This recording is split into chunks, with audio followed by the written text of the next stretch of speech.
Sivitas Akademika terus bersuara, mahasiswa juga sudah turut bergerak. Lalu apa langkah yang harus kembali diambil ketika kompas moral pemerintahan kali ini dianggap menyimpang dan harus diselamatkan?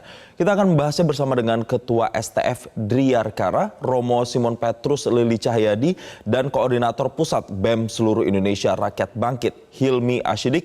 Selamat pagi Romo Simon, selamat pagi Mas Hilmi. Selamat pagi, Mas Jason. Baik, terima kasih telah bergabung bersama kami. Mungkin saya pertama mau ke Romo Simon. Romo, belakangan pemilu kita diwarnai dengan narasi keberpihakan, ketidaknetralan, etika, bahkan kecurangan. Kalau Anda sendiri, Romo, melihat bagaimana memandang demokrasi dan kompas moral pemimpin saat ini? Ya, pertama-tama perlu kita lihat, Mas Jason, ya, bahwa politik itu kan sebenarnya seni untuk memanage, untuk mengelola negara, polis, dan tekne bahasa Yunaninya. Maka dari itu sebagai sebuah seni itu dibutuhkan sensibilitas tertentu. Sensibilitas berkaitan dengan keinginan rakyat, aspirasi rakyat. Kalau kita lihat belakangan ini, saya kira juga sudah cukup banyak indikasi untuk itu, bahwa persoalan etika, persoalan moral dalam kaitan dengan nilai-nilai normatif, keadilan, fairness, kemudian juga ketidakberpihakan, itu indikasinya kuat bahwa itu dilanggar. Baik, saya mau ke Mas Hilmi kalau begitu. Tadi Romo Simon menyinggung soal aspirasi. Kemudian teman-teman mahasiswa ini kan sudah turun ke jalan, bahkan kemarin gabungan dari beberapa universitas. Kalau Anda melihat dari 4 tuntutan itu, salah satunya adalah memakzulkan Presiden Joko Widodo. Apa yang membuat teman-teman mahasiswa merasa Presiden harus dimakzulkan, Mas Hilmi? Oke, pertama yang perlu kita soroti terlebih dahulu, bahwasanya dalam kehidupan berbangsa, entitas tertinggi adalah suatu negara yang dipimpin oleh seorang presiden. Maka di sini patut kita lihat juga, gitu, bahwasanya seorang presiden ini memiliki suatu peranan penting sebagai kompas moral bangsa, gitu, atau sebagai guru bangsa dalam perihal moral maupun etika. Maka ketika kita melihat bahwasanya saat ini Jokowi gagal dalam memberikan contoh atau gagal menjadi kompas, gagal menjadi mercusuar moral itu sendiri, gitu.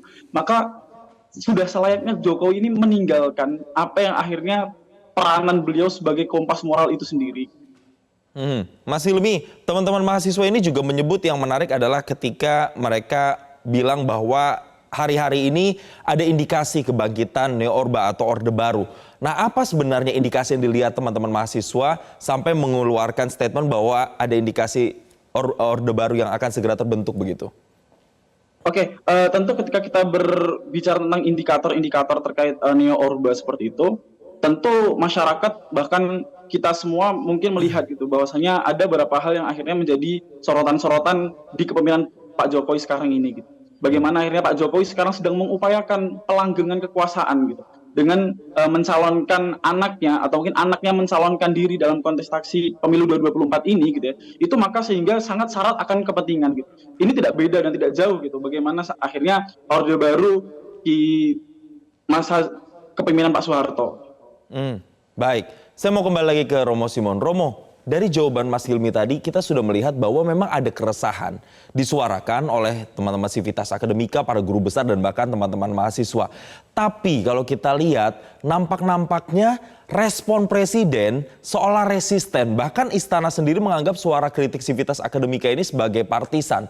Lalu apa yang harus dilakukan kalau suara guru-guru besar saja ini sudah seolah tidak didengarkan, Romo?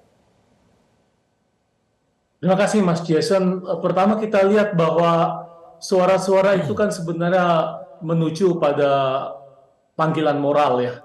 Jadi pada panggilan normatif untuk bertindak sesuai dengan kaidah-kaidah yang wajar, yang adil dan fair, ya. Kalau kemudian tanggapannya itu adalah dengan tanggapan yang sifatnya defensif atau yang sifatnya itu membela bahwa itu misalnya diorkestrasi atau apa, ya dia tidak menangkap persoalannya, itu yang pertama.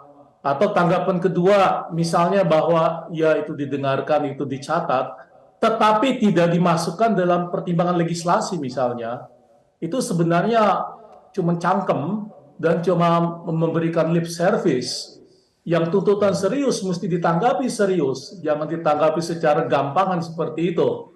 Begitu Mas Jason intinya. Baik, ya Romo Simon harusnya ditanggapi secara serius begitu. Tapi kalau nanti saya jabarkan ada juga kok respon-respon yang mungkin menyepelekan atau mengkerdilkan suara-suara Civitas Akademika ini. Tapi kita harus tahan dulu Romo Simon dan juga Mas Balin. Nanti kita akan lanjutkan perbincangan ini usai jeda. Tetaplah bersama kami di Selamat Pagi Indonesia.